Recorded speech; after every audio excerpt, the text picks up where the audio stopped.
welcome to EDYS Expression Initiative at Home. It's a really rainy day outside, and I figured I would stay in the studio today. So I'm here at my home studio. I'm fortunate enough to have some toys because I've been doing music for like 30 years, so I've got a good collection of stuff. But if you don't have as many toys as I have, you can basically, I'm going to be working on an iMac over here. But if you've got like an iPad or a tablet, there's plenty of softwares, and I've been collecting softwares for a while. I mean, GarageBand is the main one that we use on iPads. With this, for me, well, the main one I use. I use it sketching for writing into, but you can also produce tracks. They've now got like an Ableton type vibe in there now with being able to lay out your tracks, which is great. And I have done stuff on my phone. I once had to travel overseas and I bought a little 4-track software and I was able to record music as I went. So the ability to record music is really in your hands at every step of the way. Most people have got a phone, so you can learn how to program beats. So what I thought I'd do was I'd show you how I made the title track for the EDYS Expression. So I've got all the bits and pieces here. Let's have a look. Some of you may not have used this sort of software before. And what I'm going to do is I'm going to start off by looking at the beat. So what I did with the beat was I did a trap beat because I figured it's pretty cool right now to be using trap beats. So I found this one and I adjusted it slightly. It sounds a little like this. Here's a volume there.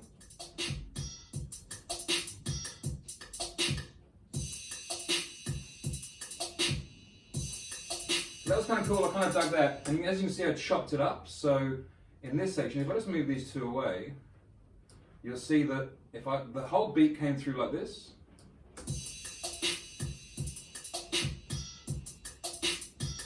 And because we're talking about balance today, I'm going to show you why I did what I did. So you can see by here that I've actually chopped out a bit of the beat out of this section. So these two will come back across. But you'll see when I play it,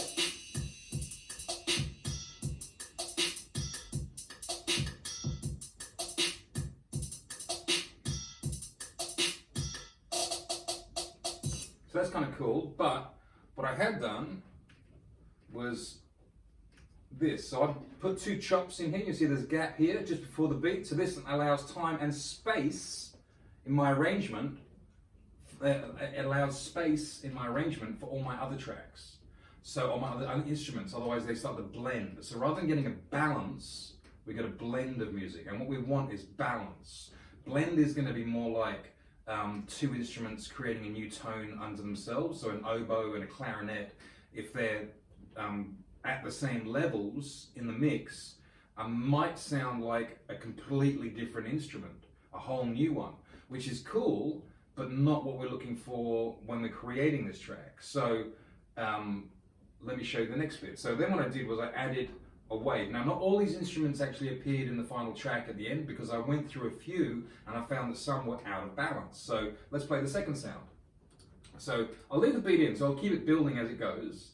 So then I had these rising waves that sound like this, and they were arpeggiated, which means that they play their own, they play to rhythms that are preset. So I just hold the keys down and it plays a pattern, and I just let it play a certain amount of that pattern, which you'll hear now, like this. There's a delay on it.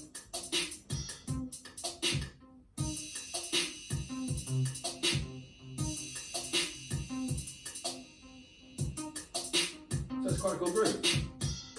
Okay, I like that. I had these, I found that I liked these, where are they now? Here.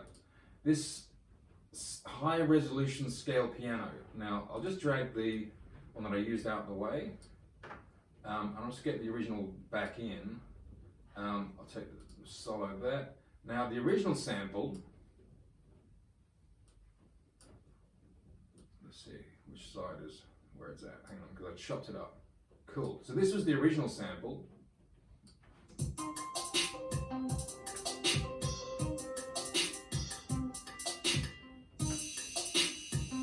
play that again. Just solo it this time though, so it's just by itself.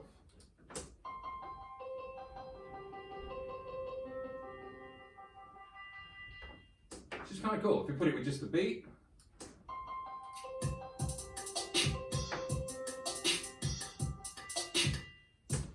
But in the arrangement, it was too busy. Like, so again, it didn't work in balance with the rest of it because it's telling a lot of the story and I don't want it to tell that yet. But what I wanted was a top end sound, something that was going to be high frequency and would cut through the bottom end and the mids. So I found at the end of this track, so if you go back again, I'll delete that one and I'll drop in what I did. So all I did, hang on, do it again, is I just took the end off it. Right? It's a 4-bar loop and it's just the end. And I'll just loop that so you can hear it by itself.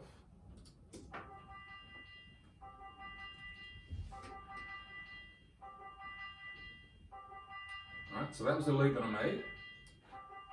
And with the beat,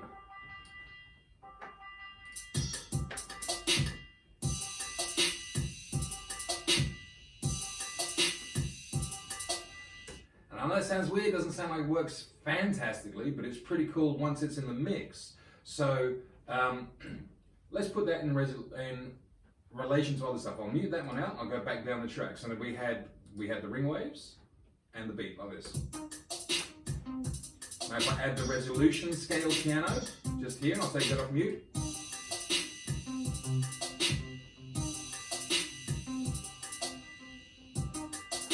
So it's quite nice. Next thing I got was the piano. I like the idea of having some piano in there. I'm just going to solo this by itself. And you'll hear the piano. Now again, I'll try and take the loop out. I chop this up. You can see this is one, two, three, maybe 4 different types of piano loop. 2 different types. I think it's in 2 halves. So it sounds like this. I chopped it.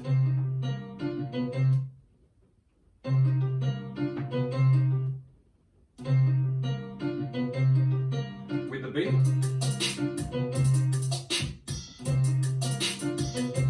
Resolution piano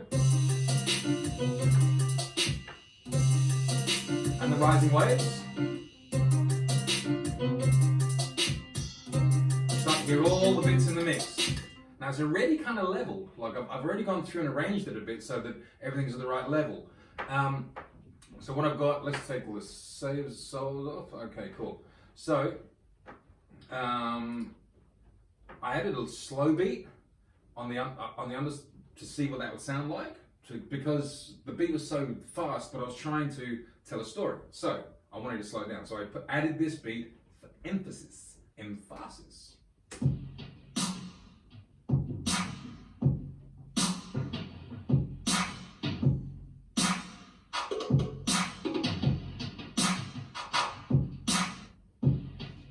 Now you'll notice that I actually, at the end of the beat, I took a lot of space out because what I did was I added some scratching and stuff as well and remix effects. So if we listen to this one, there's this effect in this too, and this sounds, and I'm muting, you see I've muted all of these out and I've only used a little bit for each one. So we've got little scratches and then a big scratch at the end. Cool. So again, and then to give it kind of that hip hop vibe, but also a little crispiness. Like I used to like, when you listen to old records, literally records, they create another sound with their crackle and the interference that you get with the record. So that's used a lot in sampling. So it makes your new record sound like it's come off of a record. So I've just got this scratch, this needle skip here. Play just that, you can hear it. And again, that adds a little bit of flavor. So now bringing everything together, we're working on all the different frequency layers. So the crispiness is up here, we can hear that and feel that up here. The sub basses we're feeling down here more so, and the mids are in this level, which is all our pianos and vocals. So I got a lot of vocals together because I wanted it to be kind of inspiring, so I was trying to find words that were sung in the right key that said positive things. So I went through a few, and if I just play, I'll show you just the vocal stabs that I dug out, and I layered them. So like the main one was this one. Oh, hang on, back again. This one. Wake up! Wake up. Okay, cool. So that's, you can pretty guess what I was trying to tell you to do there, right? Wake up! Wake up. Ready? You ready? Oh, yeah, yeah. Do your thing, do your thing, do your thing, do your... Cool, so do your thing. I thought it was kind of a positive message. So wake up and do your thing. I think it was a good thing. So that was part of my balance story. I did have more vocals, and you'll hear them all now. So if I layer them all up, you'll hear them all, exactly everything that's happening. Wake up. You ready? Ooh. Yeah, yeah, yeah. Do your thing. Do your thing. Do your thing. Do your. Wait. Cool. So why did I do that like that? Well, some of the stuff is offbeat. Some of the stuff is slightly out of time. And that was what I was talking about, the beauty of the irregularity. And that's what gives it feel. So it sounds like it's been played. So I'm going to play the whole thing. I mean, you've heard it. If you've been watching my videos, you've heard this multiple times. But check it out. This is what it should sound like when it's fully mixed. Wake up. You ready?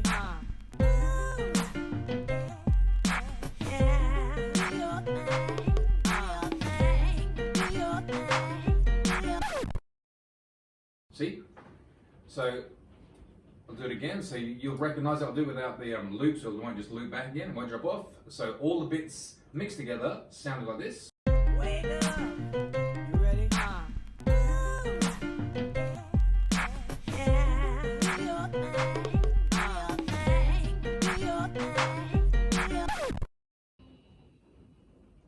A little bit of delay at the end there still with the reverbs.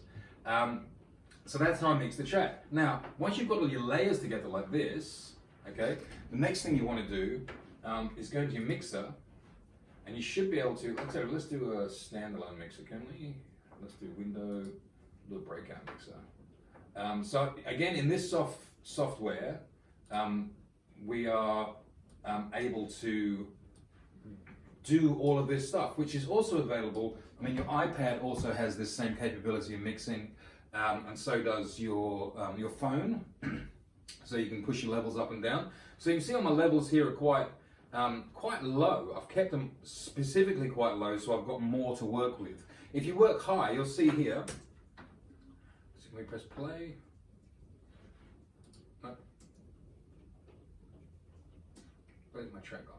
Okay, here. Put it back in. So in my mixer here, see the levels? Now, I can see here on my master mix, right? I can see here on my master mix, my stereo out, that it's just here, it's in yellow and it's not peaking to the red. Now, one of the tricks I can show you, we can open that up, so now I should have all my, okay, cool. So if I select all of my instruments, all the way through to, let's go to the mixers. If I select all, which is a Shift A, after highlighting one of them and drag it out to the end, see how they all go up and down? Now if I go up, you'll see, if I'll crank it a bit, cool. Now see how this is peaking in the red now?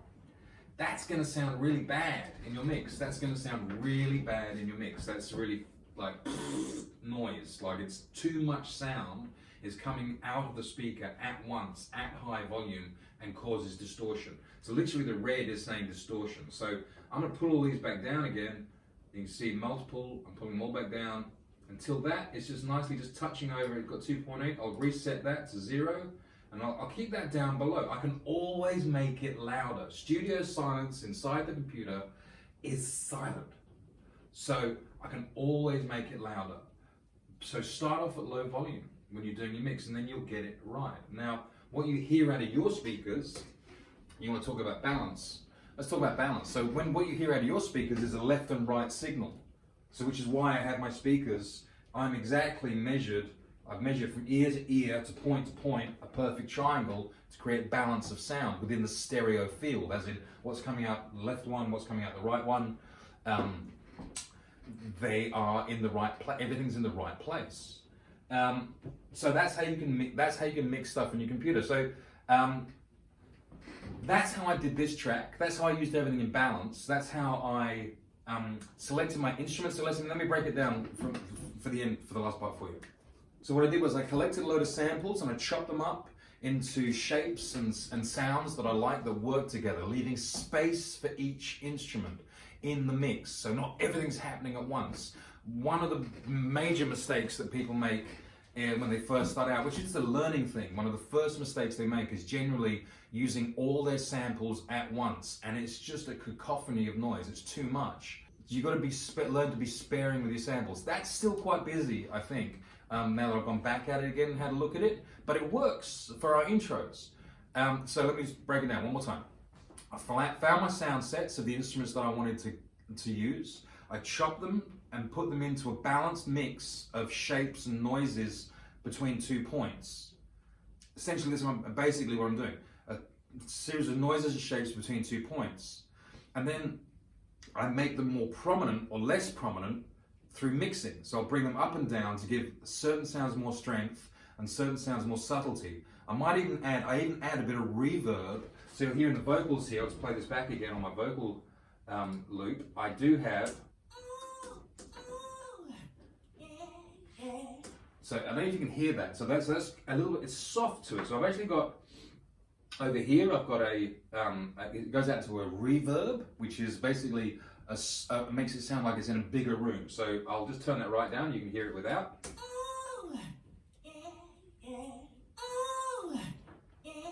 Now I'll add more reverb. Just by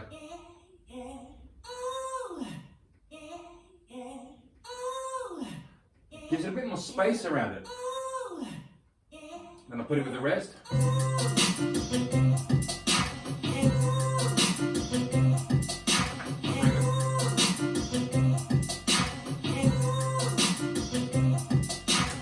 So a bit of reverb can really help warm your sounds up.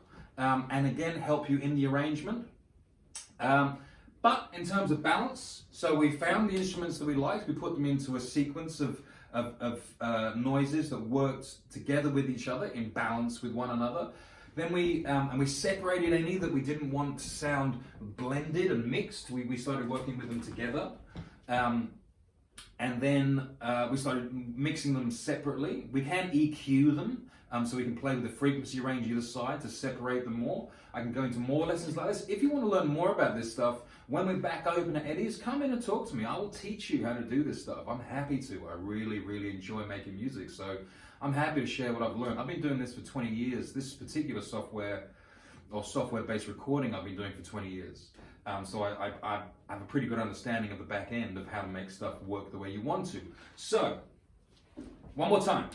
We pick the sounds that we like. We chop them and squish them together for one of us, sequence them together to make a entertaining and enjoyable sound set or piece of music that is literally only, I think it's only like 20 seconds long or 18 seconds long. Then we, the sound set's mixed it, chopped it, and then we put it, and then we got to get the levels right. So again, we're moving the levels up and down to get it the way we want to. We're adding reverb, and we're keeping an eye on our red line to make sure that we're not becoming muddy, because all that work we've put into mixing it, or sequencing it and then mixing it, would all get lost if we don't watch our red line going out, because then it's able to share with your friends and have them hear it. So that was EDYS Expression initiative at home, talking about music and balance of sounds. Thanks for watching. Look out for each other, make a cup of tea for someone, and wash your hands. You ready? Hi guys, thanks for watching the video. Can you like, comment, subscribe, share, hit that bell notification, everything you need to do, you know what you need to do. Can you do it please? That'd be great. Alright, cool. See you in the next one guys. Take care.